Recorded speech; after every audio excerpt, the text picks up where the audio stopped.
नमस्कार। साहित्य कला और संस्कृति की पहली ऑनलाइन वीडियो पत्रिका ताना बाना में आपका स्वागत है। मैं हूं मुकेश कुमार। दोस्तों, इतिहास में बहुत सारे तानाशाह निरंकुश शासक हुए हैं और उस समय ये महसूस किया गया कि वे अपराजेय हैं, उन्हें कभी भी सत्ता से हटाया नहीं जा सकेगा। लेकिन आखिरकार उनका पतन हुआ और अंत में सत्य और प्रेम की विजय हुई। महात्मा गांधी के इस विचार का स्मरण कराते हुए पेश है आज का ताना बाना। आज ताना बाना में आप देखेंगे, क्या साहित्य और कलाओं को सत्ता या सेठों का संरक्षण जरूरी है। इस मुद्दे पर एक बहस में हिस्सा ले रहे हैं सुविख्यात कवि राजेश जोशी और आलोचक अजय तिवारी। वरिष्ठ कवि एवं संस्कृति कर्मी अशोक वाजपेयी दूसरी आवाज में उस पहली आवाज की बात कर रहे हैं जो किसी भी संकट के समय देश में याद आने लगती है। और अंत में जाने माने व्यंग्य लेखक ज्ञान चतुर्वेदी का कटाक्ष ना काहू से बैर में। अक्सर कहा जाता है कि साहित्य और कलाओं को फलने फूलने के लिए संरक्षण की जरूरत होती है। इस संदर्भ में राजा महाराजाओं से लेकर सरकारों और सेठों तक का जिक्र किया जाता है। मगर इसका दूसरा पहलू ये भी है कि सत्ता और सेठों के संरक्षण से साहित्य और कलाओं को गुलाम बनाया जाता है, उन्हें समझौते करने के लिए मजबूर किया जाता है। सवाल उठता है कि विकल्प क्या है। क्या कोई बीच का रास्ता है या फिर अभिव्यक्ति की आजादी की रक्षा के लिए कोई नए तरीके तलाशने पड़ेंगे। आज की बहस इसी मुद्दे पर केंद्रित है और इसमें हिस्सा लेने के लिए हमारे साथ हैं सुविख्यात कवि और विचारक राजेश जोशी और जाने माने आलोचक अजय तिवारी।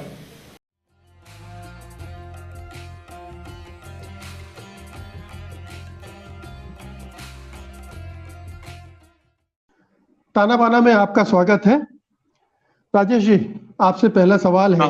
ये लगातार कहा जाता है कि सत्ता और मतलब धन का संरक्षण कहीं से होना चाहिए अच्छी कलाओं को विकसित फलने फूलने के लिए, और दूसरी तरफ ये भी कहा जाता है कि जितना आप सत्ता के आश्रित होंगे, सेठों के आश्रित होंगे, उतना ही आप उनके गुलाम बनेंगे, उनकी शर्तों पर काम करने को विवश होंगे। एक ये बड़ा द्वंद्व है दोनों के बीच में। आपको क्या लगता है आज जो परिस्थितियां हैं उसमें सेठों पर कितना आश्रित है हमारी कलाएं, सत्ता पर कितनी आश्रित हैं और कितनी अपनी पैरों पर खड़ी?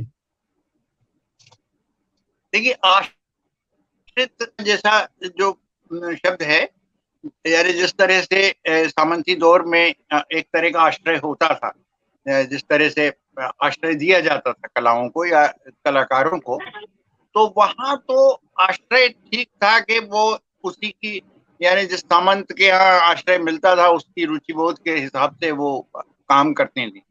पर यहाँ जब आप एक डेमोक्रेटिक सिस्टम में आ जाते हैं, एक डेमोक्रेटिक गवर्नमेंट के सिस्टम में आ जाते हैं, तब सीधा यानी जो सरकारों द्वारा दिए जाने वाले अनुदान है या पुरस्कार हैं या और तरह की मदद हैं, वो सीधे सीधे कोई शर्तें नहीं लगा सकती। यानी वो कोई आपको उस तरह से प्रभावित नहीं कर सकते हैं अपनी किसी व्यक्तिगत रुचिबोध के हिसाब से। तो या बिग हाउसेस के जैसे बहुत सारे अवार्ड्स हैं या बिग हाउसेस द्वारा दी जाने वाली बहुत सारी फेलोशिप, बल्कि अभी पिछले दिनों तो ये हुआ कि उन्हें अपने प्रॉफिट का 2.5% जो है वो कल्चर पे खर्च करना होगा। तो वो बहुत सारा पैसा जो एक्सांस कल्चर में आया है, बच्चों के साहित्य के लिए आया है तमाम, तो उसमें कोई शर्त वो नहीं लागू कर सकते। इसलिए यहाँ उस तरह के प्रभाव नहीं हो सकते जैसे रीतिकाल में किसी राजा या किसी सामंत द्वारा होता था। यहाँ एक दूसरे तरह का एक बड़ा दिलचस्प ये जरूर होता है कि सरकार जो बदलती है या सरकारें जो आती हैं, तो सरकार जो चला रहा है, जो दल सरकार में है, उसकी आइडियोलॉजी के तहत बहुत सारे कलाकार उसको खुश करने के लिए कई बार ऐसा करते हैं कि उसकी विचारधारा के अनुसार काम करने लगते हैं। और सबसे ज्यादा इसका प्रभाव मुझे लगता है कि नाटकों पर उसको देखा जा सकता है, बहुत ज्यादा इस प्रभाव को। जितना साहित्य में उस तरह का प्रभाव सीधा कम दिखाई देता है, बनिस्बत इसके के परफॉर्मिंग आर्ट्स में उसका प्रभाव ज्यादा है, क्योंकि परफॉर्मिंग आर्ट्स में एक पैसे की आवश्यकता भी होती है। इसमें तो कुछ नहीं है, लेखन में तो 2 पैसे का कागज है, 2 पैसे की स्याही है तो चल जाता है। जी पर परफॉर्मिंग आर्ट को बिना सहयोग के उसे जीवित रखने में बहुत सारी कठिनाइयां तो आती हैं, और इसलिए ये माना गया कि सरकारों को बिना किसी तरीके की शर्त के परफॉर्मिंग आर्ट्स को सपोर्ट करना चाहिए। जी पर उसमें भी बहुत सारे पेच तो हैं। जी, बिल्कुल मैं उन्हीं पेचों की तरफ आ रहा था अजय जी। घोषित तौर पर शर्तें नहीं होती हैं, लेकिन अघोषित शर्तें बहुत सारी होती हैं, और उन अघोषित शर्तों के तहत ही तय होता है कि किनको पुरस्कार दिया जाएगा, किसको दंड दिया जाएगा, और फिर वो एक पूरा इन्वायरमेंट, परिवेश इस तरह का बना देती हैं जिसमें आप बहुत सारे लोग मजबूरन उसके हिसाब से रचना कर्म करने के लिए विवश हो जाते हैं। तो ये जो एक निर्भरता है सत्ता पर और सेठों पर, ये किस तरह से असर डाल रही है हमारे साहित्य पर, हमारी कलाओं पर? देखिए, राजेश ने कुछ बड़ी महत्वपूर्ण बातें कही, वो प्रस्थान बिंदु बन सकती हैं कि फ्यूडल सिस्टम में जिस तरह से असर पड़ता था, चाहे सत्ता हो और चाहे सामंत हो या व्यापारी हो, जिनके आश्रय में कलाओं का विकास होता था। जनतांत्रिक युग में, जिसको पूंजीवादी युग कहते हैं, वो पूंजीवाद अपने साथ एक जनतांत्रिक ढांचा भी ले आया, अच्छा बुरा जैसा भी है, लेकिन वो सामंतवाद से अलग है। तो जनतांत्रिक ढांचे में उस तरह की वैचारिक और सांस्कृतिक दास्ता कम हुई है। आप देखें कि आजादी के बाद रास्ते का चुनाव करना था देश को कि हम किस तरफ चलें, तो जो रास्ता चुना गया संसदीय जनतंत्र का, उसके बाद साहित्य की सबसे पहली बहस क्या थी? सबसे पहली बहस प्रगतिशीलों और प्रयोगवादियों के बीच में चली, और लंबी चली। एक तरफ लोहिया जी और उनके समर्थक थे, और दूसरी तरफ प्रगतिशील लेखक संघ और उससे जुड़े हुए लेखक थे, और काफी बड़ी संख्या में दोनों तरफ लोग थे। ये कहते थे लोहिया के समर्थक कि सत्ताश्रय में साहित्य का क्षय होता है। और उदाहरण के तौर पे दिनकर जी पहले मैथिली गुप्त और बाद में दिनकर जी पार्लियामेंट के मेंबर बने, और Girija Kumar Mathur All India Radio में सरकारी नौकरी में चले गए। इस तरह के लोगों को निशाना बना के राज्याश्रय या सत्ताश्रय पर आक्रमण शुरू हुआ। प्रगतिशीलों ने जवाब में, जैसे धर्मवीर भारती धर्मयुग में गए, इस तरह से बद्री विशाल पित्ती के यहाँ कुछ गए, कुछ बिरला जी के यहाँ गए, तो ये, और वो सब नई कविता वाले थे, सब लोहियावादी थे। तो इन लोगों ने सत्ताश्रय या राज्याश्रय के उत्तर में सेठाश्रय को कहा कि सेठाश्रय भी गुलामी है, और सेठाश्रय ज्यादा बड़ी गुलामी है, क्योंकि वहां कलाकार अपनी आत्मा के अनुसार अभिव्यक्ति नहीं कर सकता। तो एक बड़ी तीखी बहस थी। मुझे अच्छा लग रहा है कि आजादी के बाद के भारत में नई बहस थी, और नए भारत में आपने यह बहस फिर उठाया है, इसलिए कि आज उसी तरह की परिस्थिति साहित्य, संस्कृति और कलाओं के सामने फिर से उपस्थित दिखाई देती है। लेकिन दोनों की अपनी कुछ समस्याएं हैं।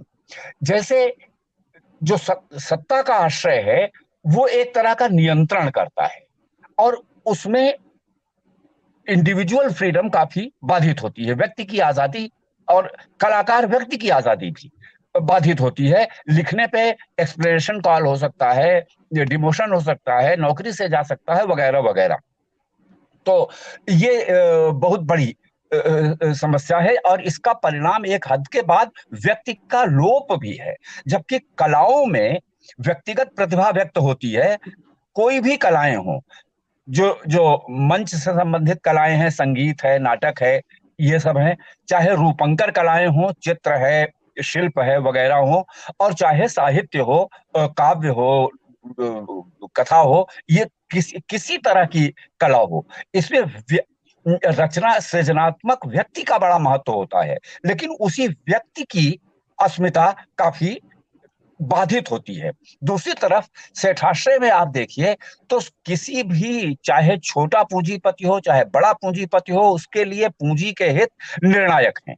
और आप देखें कि जितने भी पूंजीवादी संस्थाओं से यानी सेठाश्रय में लिखे गए में गए लोग थे, उन्होंने समूहवाद का विरोध किया और व्यक्तिवाद की प्रतिष्ठा की।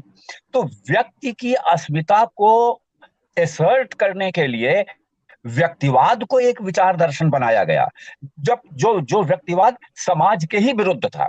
और जबकि जी कोई व्यक्ति समाज के विरुद्ध खड़ा होके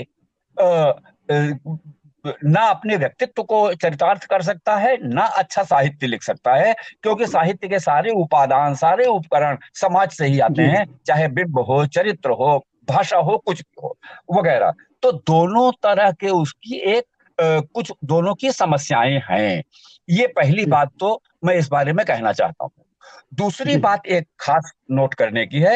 राजेश ने जैसे कहा कि सामंती दौर में, वीर गाथा काल में और रीति काल में, मैं रीति काव्य में, क्योंकि रीति काल में दूसरे तरह का साहित्य भी था, तो रीति काव्य में वो या तो राजाओं के या रईसों के आश्रय में लिखे जाते थे। और आप देखें कि राजाओं और रईसों की आपस में बड़ी मैत्री होती थी। कोई रईस राजाओं के मनमानेपन से बाहर नहीं जा सकता था, और कोई राजा रईसों से जो धन मिलता था उसको अनदेखा करके किसी जी कलाकार की वो नहीं कर सकता था, मैंने कलाकार को संरक्षण नहीं दे सकता था। इसलिए हम देखते हैं राजसत्ता और धनिक सत्ता, धनिक वर्ग दोनों परस्पर संबद्ध थे, और आज भी जनतंत्र में भी दोनों परस्पर संबद्ध हैं। जी जबकि एक दूसरे तरह की कला की भी प्रक्रिया हमें इतिहास में दिखाई देती है। संत कवि किसी के आश्रित नहीं थे, उनका तो आदर्श ही था नर के मनसबदार नहीं बनेंगे। तो ठीक है, कोई और विराट सत्ता उन्होंने अपना ली, लेकिन वो सत्ता प्रत्यक्ष नहीं थी, सीधे सीधे कुछ दे नहीं सकती थी। तो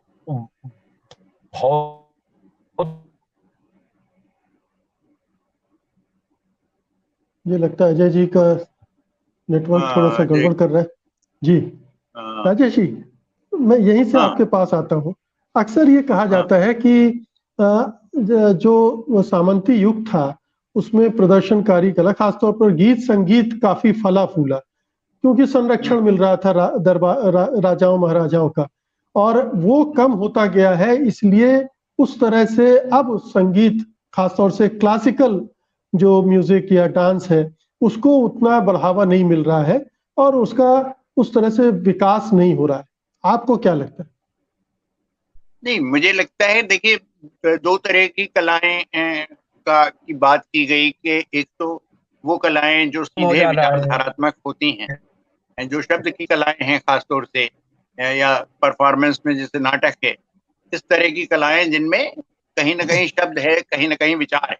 पर दूसरी जो बहुत सारी ललित कलाएं हैं, जैसे संगीत है, आपने कहा शास्त्रीय संगीत है, नृत्य है, हाँ, ये रूपंकर सीधे कलाएं हैं। विचारधारा कलाएं नहीं हैं, उनमें जी सीधे विचारधारा का कोई प्रत्यक्ष प्रदर्शन नहीं। तो इसलिए सत्ता के लिए या जो और अन्य बिग हाउसेस के लिए अक्सर वो कलाएं ज्यादा सूटेबल होती हैं, उनको ज्यादा आसानी से वो प्रश्रय दे सकता है या सहायता दे सकता है, प्रश्रय बहुत गलत शब्द होगा, सहायता जी दे सकता है, जो गैर विचारधारात्मक कलाएं हैं। यानी जैसे नृत्य है, जैसे संगीत है, इस तरह की कलाएं जो सीधे शब्द की कलाएं नहीं हैं, जिनमें सीधे विचार नहीं जाता। तो ऐसा नहीं है कि इनका संरक्षण उस समय था और अब कोई कम हुआ है, बल्कि आप देखेंगे कि ज्यादा जो सीधा सरकार भी, और सरकार हो चाहे बिग हाउसेस हो, दोनों ही इन कलाओं के प्रति बहुत ज्यादा उदार, ज्यादा साफ।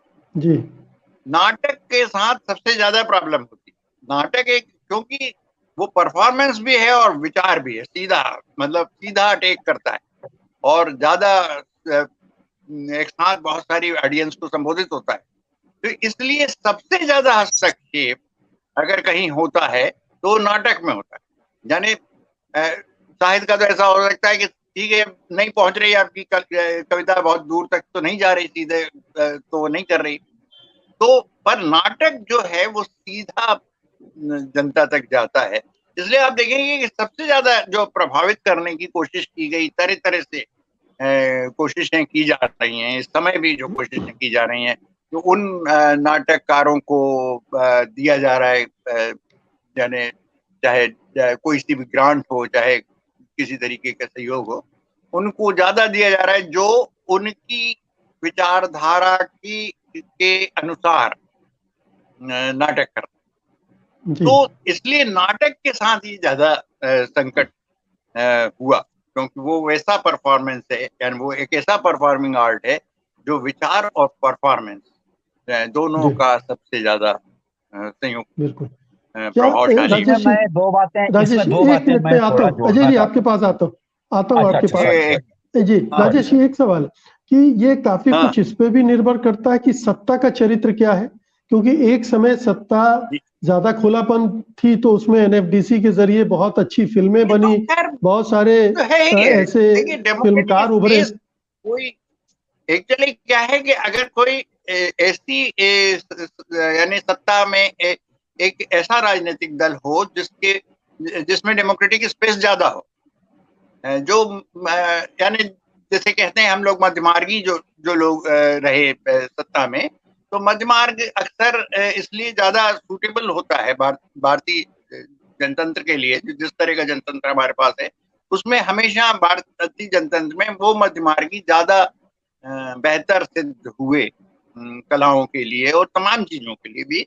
जिनके यहाँ डेमोक्रेटिक स्पेसेस ज्यादा थे, जिनके पास सीधा कोई प्रभाव नहीं था। जैसे कोई जो मूल्य हैं जो उसके साथ चले आ रहे हैं, आजादी की लड़ाई के साथ चले आ रहे मूल्यों का जिनके पास बंच है, तो वो ऐसी सत्ताएं हमेशा पर जो ऐसी सत्ता है जो किसी खास तरह के की विचारधारा से गवर्न हो रही है, तो जी वो सत्ताएं प्रभाव दूसरे तरह से डालते हैं, और वो कहीं ना कहीं डेमोक्रेटिक स्पेस को आपकी कम करते हैं।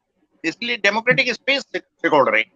हम जो इस वर्तमान की जो स्थिति है उसमें, यानी पहली बार ये हो रहा है कि नाटक करने से पहले स्क्रिप्ट दिखाइए, जो अंग्रेजों के जमाने में होता था। फिर उसके बाद वो खत्म हो गया था कि स्क्रिप्ट दिखाना आवश्यक नहीं होता था। वो फिर कैसे ये हुआ है कि स्क्रिप्ट जमा कीजिए, फिर उसके बाद आपको परमिशन मिलेगी कि आप नाटक कर सकते हैं या नहीं कर सकते। तो इस तरह की जी चीजें जो बढ़ रही हैं वो ये बताती हैं कि सत्ता के चरित्र से ये चीजें बहुत ज्यादा रिलेट करते हैं। खासतौर से नाटक में बहुत ज्यादा ये प्रॉब्लम मुझे लगता है, क्योंकि मैं थिएटर के साथ भी जी लगा रहा, तो मुझे जी लगता है कि थिएटर की का जो पतन हो रहा है हिंदी में, स्पेशली मैं दूसरी भाषाओं का नहीं जानता, पर हिंदी का थिएटर पिछले कुछ 10-15 साल में बहुत जी तेजी से उसका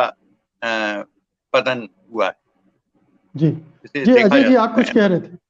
जी अजय जी आप कुछ कह हाँ रहे जी। थे। आपने बिल्कुल, आपने वो सवाल पूछ लिया राजेश से, और उन्होंने बहुत ही अच्छे संकेत दिए उसके सिलसिले में। देखिए, मैं छोटी छोटी दो तीन बातें कहना चाहता हूँ। पहले तो ये कि जो कलाएं सीधे विचार व्यक्त नहीं करती, जैसे संगीत, उस मायने में संगीत अ, और संगीत रूपंकर कला भी नहीं है, ध्वनि की कला है। तो संगीत में तो विचार के, रूपंकर कलाओं में विचार की थोड़ी बहुत संभावना होती है, संगीत में विचार की संभावना बिल्कुल नहीं होती। लेकिन सत्ता अपने हित अहित दूसरों से अधिक समझती है। आप ये गौर करें कि जिसको तथाकथित मध्यकाल कहा जाता है, यानी जो प्राक आधुनिकता है, अकबर के समय से लेके और औरंगजेब के समय तक का दौर भारतीय इतिहास में, इस दौर में सारे मुगल बादशाह हिंदी में, यानी ब्रज में, हिंदी का मतलब उस समय ब्रज था, ब्रज में कविताएं लिखते हैं, और वो सारी कविताएं ध्रुपद के रागों में हैं, जिसके लिए सूरदास कह गए थे राग ध्रुवनि के भेद अपार। और ध्रुपद क्या है? वो लोक संगीत था, वैदिक संगीत, जो प्राकृत भाषा में लिखे गए वैदिक वैदिक मंत्र हैं, यानी कविताएं हैं, वो ध्रुपद के रागों में गाई जाती हैं। तो ध्रुपद हमारा प्राचीनतम वैदिक संगीत है, जो मूलतः लोक संगीत है, और उस परंपरा को जीवित रखा उन्नतिशील सामंतवाद ने। सामंतवाद का यह उन्नतिशील दौर था, जब व्यापारिक पूंजी का विस्तार हो रहा था। और मोहम्मद शाह रंगीले, वो सामंतवाद का पतनशील दौर था। और रंगीले व्यक्तिगत जीवन में जितने पतित थे, उनकी रुचियां भी कुछ कुछ उससे बहुत दूर नहीं थे। वो कहीं भी औरत का वेश धारण करके नाचने लगते थे। उनके समय में ध्रुपद पीछे गया, टप्पा, ख्याल, ये गायकी पैदा हुई। तो आप देखें कि संगीत में पतनशील सामंतवाद अपने साथ ध्रुपद के उदात्त रागों की जगह मुर्कियों वाला ख्याल ले आया, और ख्याल गायकी ने साधारण लोगों को संगीत से दूर किया, और वो विशेषज्ञ रसिक लोगों के बीच में सीमित किया। तो ये जो नहीं, मुझे तो संगीत मैं की, एक मिनट अजय जी, मैं तो आपसे असहमत हूँ। मुझे लगता है कि ध्रुपद आम लोगों से दूर था, लेकिन जब इस तरह की गायकी आई तो वो ज्यादा पॉपुलर हुई, वो ज्यादा लोगों के करीब गई। आप असहमत रहें, लेकिन जी। यथार्थ यह है, इतिहास यह है। और आचार्य बृहस्पति ने संगीत के इतिहास पर 2 खंडों में बड़ी पुस्तक लिखी है, और उसमें असंख्य उदाहरण दिए हैं। अभी हम तो इसके आचार्य तो ऐसे ही विवरण में नहीं, लिखेंगे। नहीं, वो ऐसे नहीं आचार्य थे, और वो बहुत, अरे उन्होंने मुसलमानों का योगदान क्या है हिंदी संगीत में, भारतीय संगीत में, उस पर भी बहुत विस्तार से लिखा है। वो उस तरह के आचार्य नहीं थे, वो रूढ़िवादी जी आचार्य नहीं थे ना। जी आचार्य शब्द सुनते ही हम लोगों के दिमाग में जो धारणा बनी है कि रूढ़िवादी ही होंगे, तो ऐसे रूढ़िवादी आचार्य नहीं थे। आचार्य जी रामचंद्र शुक्ल, आचार्य हरिप्रसाद प्रसाद द्विवेदी भी आचार्य ही थे। जी बहरहाल, तो आपकी राय से मेरी राय थोड़ा यहाँ मेल जी नहीं जी खाती, और जरूरी नहीं जी है कि मेल खाए। जी। दूसरी बात इसके संबंध में मैं ये कहना चाहता हूं, मतलब आप या अपनी बात पूरी कर लें, फिर मैं आगे कहूं। नहीं नहीं, आप बात पूरी कीजिए, मैं तो कह चुका अच्छा, जो कहना था। जी अच्छा। तो दूसरी बात यह है कि जो सरकारें हैं, यानी राज्य है, और जो निजी पूंजी है, दोनों का केवल नकारात्मक स्वरूप नहीं है साहित्य कला संस्कृति में, एक सकारात्मक पक्ष भी है। कम या ज्यादा वो उसके बहुत नुक्ते हैं, और सीधे सीधे हाँ या ना में हम नहीं कह सकते। लेकिन आप एक बात देखें कि सरकारी स्वायत्त संस्थाओं के रूप में जब काम करती हैं, तो वो लाभ के लिए काम नहीं करती। जैसे अकादमियां हैं, अलग अलग प्रकाशन विभाग हैं, राज्यों के भी, केंद्र के भी, और इस तरह से ग्रंथालय हैं, ग्रंथागार हैं, ये सब बिना लाभ के, प्रेरणा के काम करती हैं। और इन्होंने साहित्य और कम से कम पब्लिकेशन में प्रकाशित होने वाली सामग्री के क्षेत्र में बहुत योगदान किया है। इसी तरह संगीत नाटक अकेडमी ने, दूसरी अकादमियों ने अपने अपने कला के क्षेत्र में बहुत योगदान किया जी। है। उधर धनिक समुदाय का आप देखें, तो उन्होंने ट्रस्ट और फाउंडेशन के जरिए काफी महत्वपूर्ण काम किया है। जैसे ज्ञानपीठ का ट्रस्ट है, के नहीं, बिरला हम फाउंडेशन है। मुद्दा आज का ये नहीं है अजय जी, आज का मुद्दा ये नहीं है कि इनका योगदान क्या है। आज का विषय ये है कि क्या सत्ता और सेठ हमारी कला को, हमारे साहित्य को प्रभावित करते हैं, या उनकी ने अगर आजादी को कहीं अगर बाधित अगर करते हैं। अगर इन अगर उनकी संस्थाएं साहित्य और कलाओं में भूमिका अदा कर, माने साहित्य और कलाओं को प्रोत्साहन देती हैं, तो उस अनुपात में प्रभावित भी करती हैं। प्रभाव हमेशा नकारात्मक नहीं होता, मैं ये रेखांकित करना चाहता हूं, पहली बात ये। दूसरी बात ये कि सत्ता का चरित्र अनुमोदन चाहने वाला होता है, अंततः वो अनुमोदन चाहती है। और जी इसीलिए नेहरू जी के समय में आजादी के तुरंत बाद मजरू सुल्तानपुरी काफी साल जेल में रहे, बड़ी मुश्किल से फिर वो किसी तरह छूटे। और अभी नए भारत में आए दिन कोई लेखक जेल भेजा जा सकता है, और शासक दल जी के गिरोह उसकी हत्या कर सकते हैं। तो अभिव्यक्ति अनुमोदन न कीजिए तो अभिव्यक्ति पर खतरे हैं, ये दिक्कत होती है। जी दूसरी तरफ पूंजी है वो मुनाफे से परिचालित होती है, वो उन्हीं चीजों को संरक्षण देती है जिनसे वो मुनाफा बटोर सकती है, तत्काल नहीं तो थोड़े समय के बाद मुनाफा बटोर जी सकती है। जिनसे मुनाफे की बिल्कुल संभावना नहीं होती, उनके विकास में वो अधिक दिलचस्पी नहीं दिखाती है। नहीं तो जी इसलिए राजेश जी जी समय कम है अजय जी, जी मैं अगले प्रश्न पर जा रहा हूँ। राजेश जी, हाँ, तो हालांकि दो इसलिए चीजें हैं ये जिसमें दोनों मैं थोड़ा थोड़ा सा असहमत हूँ। एक तो बाकी कलाएं विचार शून्य होती हैं, ये मैं नहीं मानता हूँ, क्योंकि नहीं, अभिव्यक्ति मैंने का नहीं हर तरीका अपने आप में विचार तो विचार रखता शून्य ही है। होती हैं, मैंने जी बिल्कुल नहीं कहा विचार शून्य होती हैं। जी नहीं नहीं, विचार शून्य नहीं। मैंने जी विचार कुछ शून्य नहीं कहा।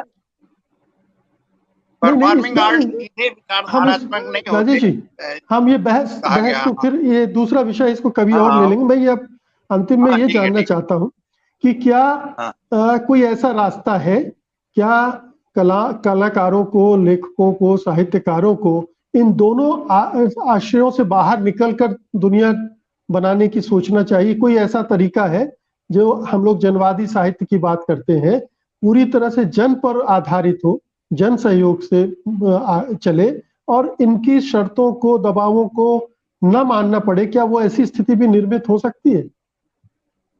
हो सकती है, और हुई है। मतलब ऐसा नहीं है कि सारे समय कोई स्टेटों या सरकारों के आश्रित ही सारा कुछ डेवलपमेंट हुआ हो। जैसे अगर आप उठाकर देखें कि एक बहुत बड़ा मूवमेंट, यानी आजादी से पहले भी एक बहुत बड़ा मूवमेंट जैसे इप्टा का मूवमेंट था, तो इप्टा जैसा मूवमेंट रहा, यानी इंडियन पीपल्स लिटरेचर एसोसिएशन का, जो कतई सरकार पे आश्रित नहीं था। या बाद में भी जैसे लघु पत्रिका आंदोलन है, वो सरकार पे आश्रित नहीं रहा। या जो जनवादी और वैसे संगठन है लेखन के, साहित्य के, तो वो कोई सरकार पे आश्रित संगठन नहीं है। इसलिए एक समानांतर रूप से हमेशा से साहित्य और कलाएं अपने स्वयं के संगठन या स्वयं के आंदोलन हमेशा से चलाती रही। तो ये जरूरी नहीं है कभी भी, बहुत ये आवश्यक नहीं होता। नुक्कड़ का जो पूरा मूवमेंट है नुक्कड़ नाटकों का, वो इसीलिए शायद आया था कि हम प्रेसिनियम पे हम नहीं आश्रित होंगे, इसलिए कि प्रेसिनियम बहुत महंगा हो गया। यानी प्रेसिनियम थिएटर करना बहुत कठिन हो गया था कि अगर सरकार का सहयोग नहीं मिलेगा तो हम प्रेसिनियम थिएटर कर नहीं पाएंगे। तो प्रेसिनियम थिएटर से बाहर निकला। तो ये ऐसा एक पूरा मूवमेंट अगर आप देखेंगे, एक पूरा मूवमेंट चला 70s के दौर में भी, जिसमें ये कहा गया कि हम यानी नाट्यशालाओं का बहिष्कार करके नाट्यशालाओं से बाहर जाके नाटक करेंगे। तो प्रेसिनियम थिएटर से बाहर जाके नाटक करना, नुक्कड़ नाटक करना, सेठाश्रयी पत्रिकाओं में नहीं लिखेंगे, और उसके पैरेलल लघु पत्रिका मूवमेंट चलाया, जिससे सेठाश्रयी सारी पत्रिकाएं बंद हो गई एक एक करके।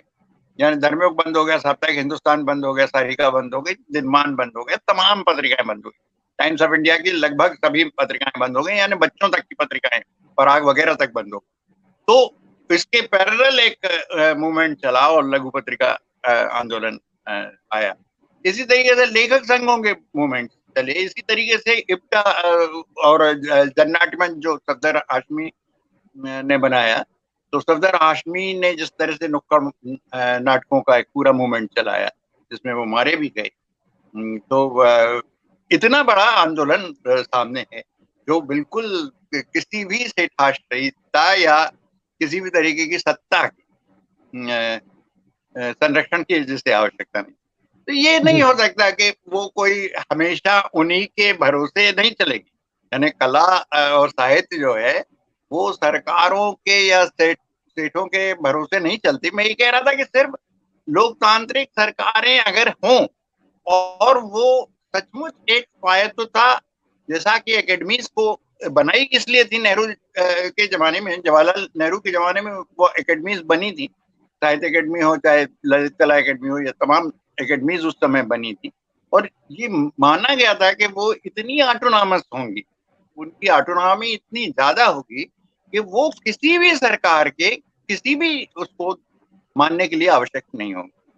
पर तय है कि जब आप सरकार के सहयोग से ऐसी एकेडमीज चलती हैं, तो एक न एक दिन ऐसी सरकारें आ जाती हैं जो स्वायत्तता को कहीं ना कहीं हर्ट करती हैं, स्वायत्तता को नष्ट करती हैं। तो जी इसलिए ये संकट बहुत सारे सरकारों पर निर्भर करेंगे, सरकार के चरित्र पर निर्भर करेंगे कि सरकार उनकी स्वायत्तता को बरकरार रखती है। अगर ऐसी स्थिति बने तो मैं ये कह रहा हूँ कि उससे पैरेलल आंदोलन तब भी चलेंगे जब वो स्वायत्तता होगी, यानी स्वायत्तता जब थी तब भी ये आंदोलन चल रहा है। ऐसा नहीं होगा कभी भी कि सारी कला या सारा साहित्य सरकार या किसी भी बिग हाउस के भरोसे नहीं चलेगा, उसके जी पुरस्कारों के भरोसे नहीं चलेगा।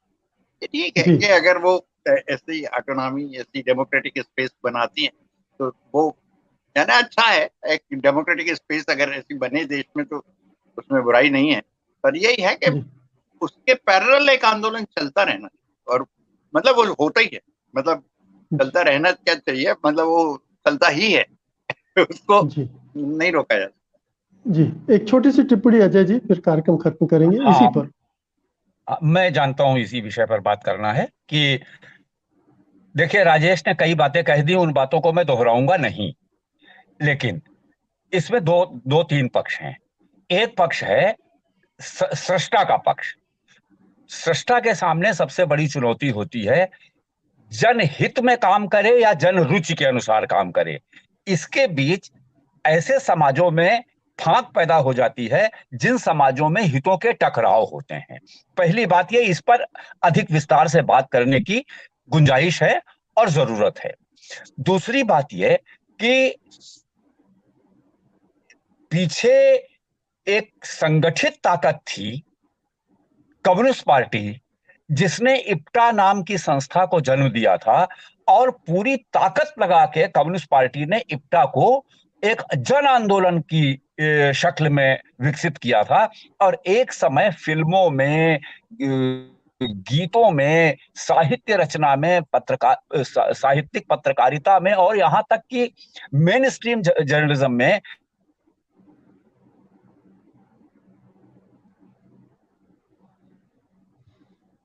लगता है अजय जी का संपर्क फिर हाँ, टूट वो गया। बार बार रुक जा रहा है, कुछ जी गड़बड़। दिक्कत। जी गतिशील लेकिन आंदोलन मुझे से निकले हुए, यानी इप्टा और पीडब्ल्यूए से निकले हुए लोग, वो 1 मिनट का समय देंगे पूरा? जी जी तो तो आंदोलन अगर हो तो राज्याश्रय और सेठाश्रय दोनों की सीमाओं का अतिक्रमण हो सकता है, पहली बात ये। लेकिन जिस बात पर हम संस्कृति कर्मी और संस्कृति से संबंधित बहस करने वाले बिल्कुल ध्यान नहीं देते, वो है कि संस्कृति के आंदोलन स्वायत्त नहीं होते। अगर सरकार और सत्ता एक तरफ खड़े हैं तो जनता दूसरी तरफ है। उस जनता के जनतांत्रिक आंदोलन अगर नहीं खड़े होंगे तो लेखक केवल, या साहित्य या कलाकर्मी केवल आत्मबल से नई ऊर्जा प्राप्त नहीं कर सकता, केवल आत्मबल से नवाचार नहीं कर सकता, और केवल आत्मबल से खतरों का और धमकियों का मुकाबला नहीं कर सकता। इसलिए लेखक के सपोर्ट सिस्टम के रूप में जन आंदोलन और जन संगठन अनिवार्य हैं, और सत्ता और सरकार दोनों के दबाव और दोनों की शर्तों से लेखक को आजाद रखने में जन आंदोलन और जन संगठनों की, जनतांत्रिक संगठनों की अपरिहार्य भूमिका है। इसको नजरअंदाज नहीं किया जाना चाहिए। धन्यवाद। बिल्कुल, बहुत सही जगह आपने इस बहस को खत्म किया है कि अगर कलाओं की, साहित्य की स्वायत्तता को बरकरार रखना है, उसकी आजादी को सुनिश्चित करना है, तो जन आंदोलनों का भी खड़ा होना जरूरी है। वो आपके साथ खड़े हो, आप उनके साथ खड़े हो, तो फिर गाड़ी आगे बढ़ती है। बहुत बहुत शुक्रिया आप दोनों का आज की चर्चा में हिस्सा लेने के लिए। धन्यवाद। आज देश एक अभूतपूर्व संकट से गुजर रहा है। सत्य को असत्य से ढका जा रहा है और हिंसाचार सत्ता का हथियार बन गया है। एक बार फिर सत्याग्रह और अहिंसा याद आ रहे हैं, और याद आ रहे हैं असहयोग, सविनय अवज्ञा और सर्वधर्म संभाव जैसे वो उपाय जिनसे देश और समाज को बचाया जा सकता है। जाने माने कवि एवं चिंतक अशोक वाजपेयी आज गांधी जयंती पर गांधी को कुछ इसी तरह से याद कर रहे हैं। देखते हैं उनका स्तंभ दूसरी आवाज।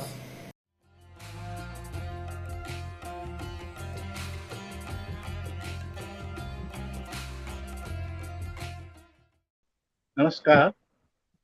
आज दूसरी आवाज में मैं पहली आवाज की बात करना चाहता हूँ। पिछले लगभग एक सदी से हमारे बीच जो पहली आवाज रही है, आजादी के पहले और आजादी के बाद लोकतांत्रिक युग में, वो महात्मा गांधी, जिनकी आज जन्मतिथि। ये आवाज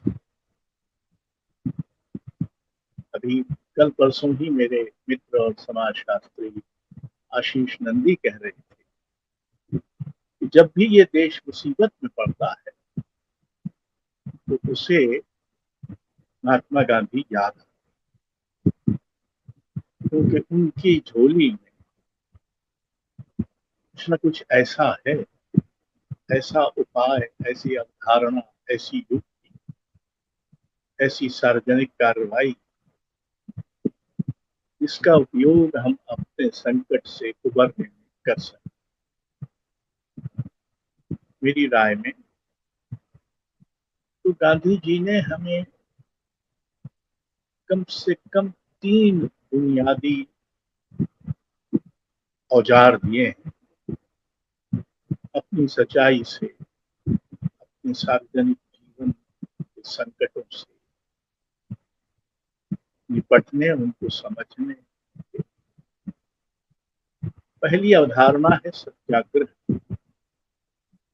यानी कुछ भी हो जाए सच का दामन नहीं छोड़ना चाहिए और सच पर अडिग रहना चाहिए, चाहे आप कितने ही निहत्थे, कितने ही अकेले, कितने ही सबसे कट जाए, पर सच का साथ नहीं छोड़ना चाहिए।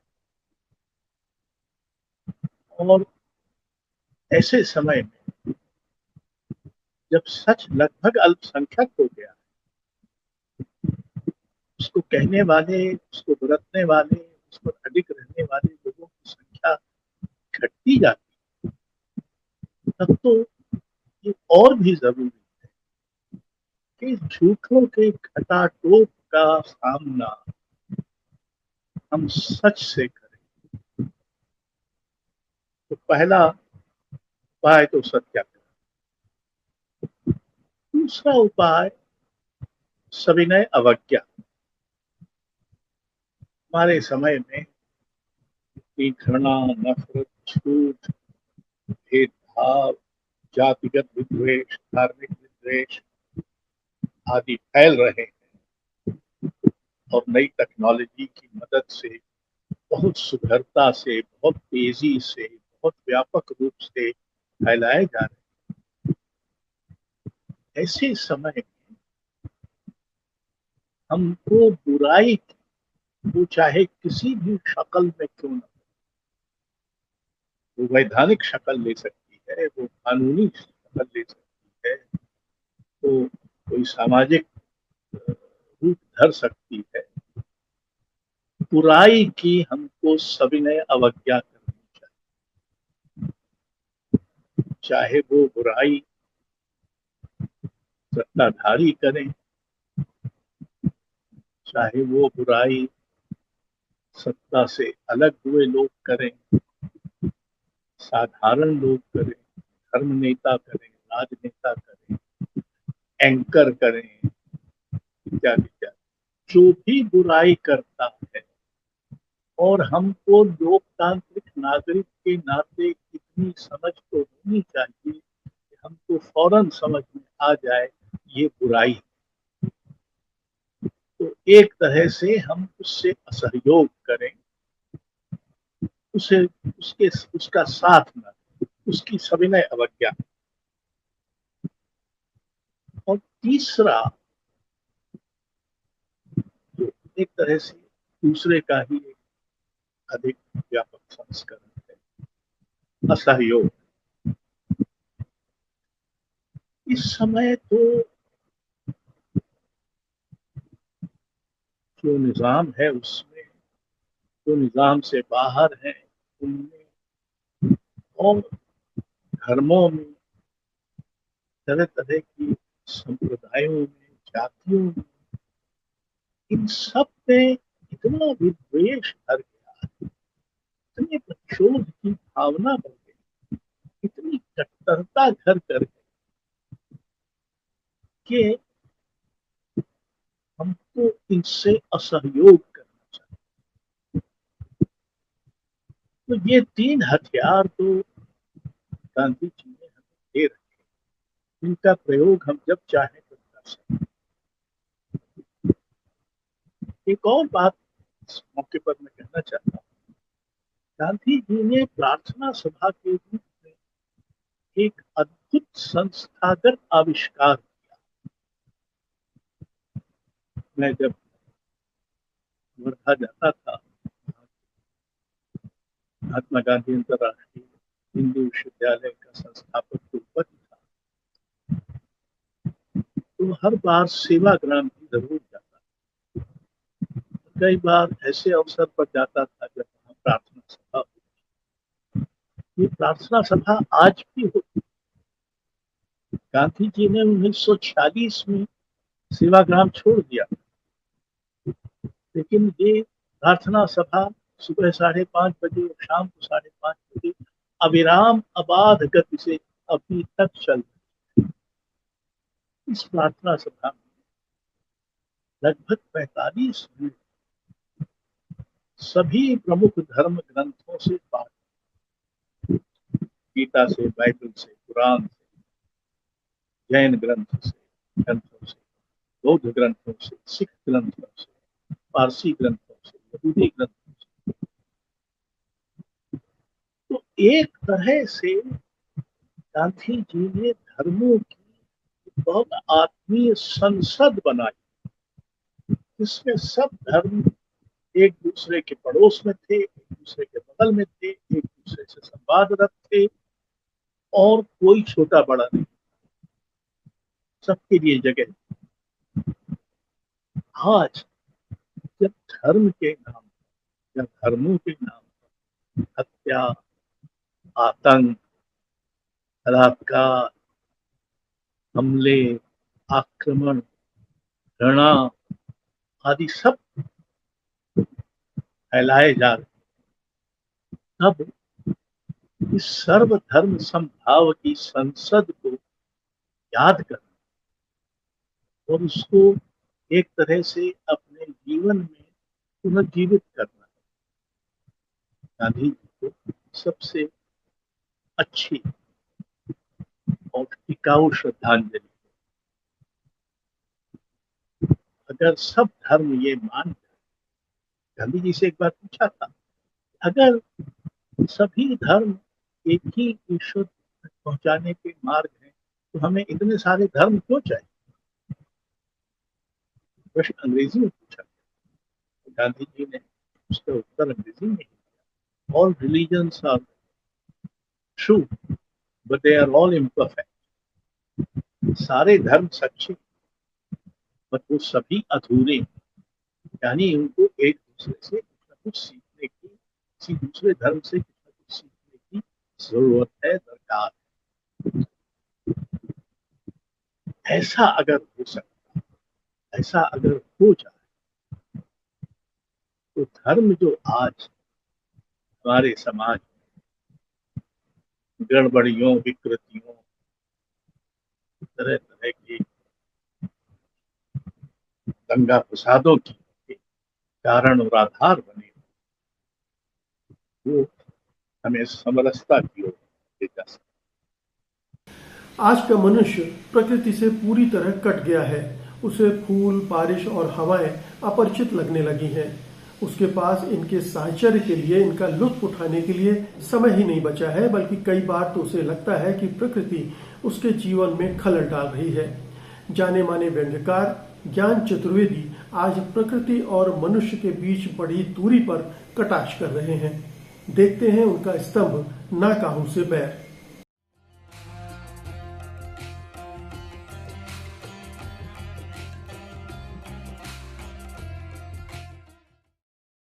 व्यंग रचना का शीर्षक है मुझे डिस्टर्ब ना करो प्रकृति। रचना यूं है कि फूल खिला पर किसी ने ध्यान नहीं दिया। अरे खिले रहो हमारी भला से यार, हमने कहा था खिलो। कोई एप्लीकेशन दी थी हमने कि फूल से कि भाई खिलो, हमें बता के खेले हो। अच्छा बताओ तुम्हें किसी ने स्पॉन्सर किया है या बस यूं ही मुंह उठाया और खिल गए? फूल क्या उत्तर देता, खिला रहा चुपचाप। अब तो खिल चुके, फूलों में सिस्टम भी नहीं है कि वे अपना खिलना वापस ले सकें। खिल गए तो खिल गए, खिले ही रहना पड़ता है। फिर परिस्थितियां प्रतिकूल हो अनुकूल हो जो हो, फूल तो खिलता है। और फूल तो मूर्ख न केवल खिल गया, वो खुशबू भी बिखेरने लगा। आस पास उड़ती रही खुशबू, कोई सूंघ नहीं रहा, किसी ने आनंद नहीं लिया उसकी खुशबू का। आदमी के पास इतना फालतू टाइम ही नहीं कि सूंघे देखे, फूलों की खुशबू में बह जाए। होगी खुशबू बनी रहे यार। हम तो समझे हम अगर खामखा इस खुशबू में खोए रहे तो न केवल हमारी 7 नंबर की बस निकल जाएगी, बल्कि आगे की कनेक्टिंग ट्रेन भी मिस हो जाएगी। वो हाथ में खूबसूरत फूल लेकर हौले हौले मुस्कुराना और सूंघना, ये बादशाहों की फितरत है, किस्मत है उनकी। और बैठे हैं सिंहासन पर खोए खुशबू में। हमारे लिए ये सब इम्पॉसिबल है भाई साहब। फूल हैरान है आदमी को हो क्या गया। फूल ने जाके हवा से शिकायत की, ये क्या हो गया है आदमी को। फूलों से भरी क्यारियों के पास से यूं जल्दी जल्दी बिना किसी तरफ देखे यूं निकल जाता है, मानो हम खिले ही नहीं है, मानो हम वह है ही नहीं। हमारी खुशबू, हमारे रंग, हमारे सब बेकार। आजकल वो हमें देखता ही नहीं, भागता हुआ मिलता है हमेशा, हमेशा किसी जुगाड़ में, हरदम व्यस्त, हरदम त्योरियां चढ़ाए। क्या नई सदी में फूलों और आदमियों का रिश्ता ही खत्म हो गया? अब आदमी क्यों नहीं फूल करता पेश करता औरत को, अब वो सीधा बना बनाया गुलदस्ता खरीदता है। जब फूलों को बड़ी करीने से पन्नी पर लपेटा होता है, वो फूलों को भी एक जिन्स की तरह वापरता है, कमोडिटी की तरह, जिसे खरीदा और बेचा जा सकता है। मन में उजाड़ है और हाथ में गुलदस्ता, ये कैसा आदमी। हवा चुप रही, हवा के अपने अनुभव है, क्या उत्तर देती। उसने भी आदमी को देखा है, वो तो खुद हैरान है। क्योंकि आजकल जब वो चलती है तो आदमी का मन मयूर नाचता नहीं है। हवा चले तो खुश नहीं होता, वो सुखद हवा का आनंद नहीं लेता। कभी हवा चली तो खिड़की उड़का देता है, कार के शीशे उठा देता है। अरे हवा के साथ फालतू धूल भी अंदर घुसेगी, घर में, कार में, कपड़ों पर। हवा से बचकर चलो। आदमी को शक है कि हवा का इरादा उस पर धूल उड़ाने का है। हवा को षड्यंत्रकारी मानता है वो। हवा चली और बड़े जतन से सेट किए बाल बिखर गए तब तो हवा से बचकर चलता है। वादे सब फालतू बहती रहती है। आदमी एसी की ठंडी हवा में सोता है, एसी की हवा उसके कंट्रोल में, उसे हवा पर कंट्रोल चाहिए। वादे सवा का कोई भरोसा नहीं, कब तेज कब ठंडी, वो निकलता ही नहीं। कुछ बुढ़े जरूर बाहर निकले हुए हैं, पर उनका भी कोई ध्यान हवा पे नहीं, बल्कि उनके घुटने दर्द कर रहे हैं। वे आजकल इतने अकेले हैं कि वहां तो हवा तक नहीं पहुंचती। फूल ने ये सब कहा, हवा ठीक से बता नहीं पाई। फूल और हवा ने सोचा चलो बारिश से पूछते, बारिश को पता होगा शायद कि आदमी क्या कर रहा है। बारिश की झड़ी, बारिश की बूंदाबांदी, उसकी रिमझिम, उसकी फुहारें, बारिश की झमाझम। अरे आदमी ने तो बहुत मजे लिए हैं बारिश के हमेशा। आदमी के जीवन का अहम हिस्सा है बारिश, पर बारिश भी कुछ नहीं बता पाई। वो तो खुद चकित है, परेशान है, हैरान है। आदमी चाहता है कि बस उतना पानी बरसे कि बड़ा तालाब भर जाए, झील भर जाए, बांध में साल भर के लिए पर्याप्त पानी हो जाए। बस बरामदे में कुर्सी डालकर बारिश का मजा लेने वाले वो लोग कहाँ चले गए। बारिश में नाचते भीगते दौड़ते बच्चे अब क्यों टीवी और कंप्यूटर के सामने आंखें गड़ाए बैठे हैं। कोई बच्चा बरसात में बाहर भीगने निकले भी तो माँ चिल्लाकर वापस बुलाती है, उसे बुलाती है वापस कि भीगकर बीमार हो जाएगा तो कल का स्कूल रह जाएगा तेरा, ना मुझे सीएल मिलेगी ना तेरे पापा को। बच्चे इतने समझदार क्यों बन गए हैं कि वो बारिश में नहीं निकलते? आदमी इतना ढका छुपा क्यों है, ढका ढका क्यों है? बारिश की खूबसूरती से दिनों दिन अपरिचित क्यों होता जा रहा है आदमी? बारिश भी हैरान है। फिर क्या करें? फिर हवा, बारिश, फूल तीनों ने तय किया कि चलो अपन सीधे आदमी से ही पूछते हैं कि चक्कर क्या है। आदमी के पास पहुंचे। उन्हें कई बार आदमी को पकड़ने की कोशिश की। आदमी इतना व्यस्त था, इतना भाग रहा था, वो हमेशा व्यस्त मिला, उसे पकड़ नहीं पाए। हमेशा वो हवा से भी तेज भागता था, वो बाजार की झमाझम में व्यस्त मिलता था, या कभी इतना मुरझाया मिलता था कि उससे बात करने की हिम्मत नहीं होती थी। और अंततः एक आदमी उन्होंने पकड़ ही लिया। वो शायद गाड़ी के इंतजार में खड़ा था, कोई आए और बड़ा बार बार घड़ी देख रहा था कि इन्होंने पूछा। तीनों खड़े हो गए सामने, हवा, बारिश, फूल, सबने घेर लिया उसे। पूरी प्रकृति आदमी के सामने खड़ी थी और प्रश्न कर रहे चाहती थी उससे। वे प्रश्न करने ही वाले थे कि आदमी ने सख्ती से मना कर दिया। उसने पहचानने से भी इनकार कर दिया। आप लोग कौन है? मैं आपको नहीं पहचानता। अपरिचितों से सतर्क रहता हूं मैं, मुझे डिस्टर्ब ना करो प्लीज।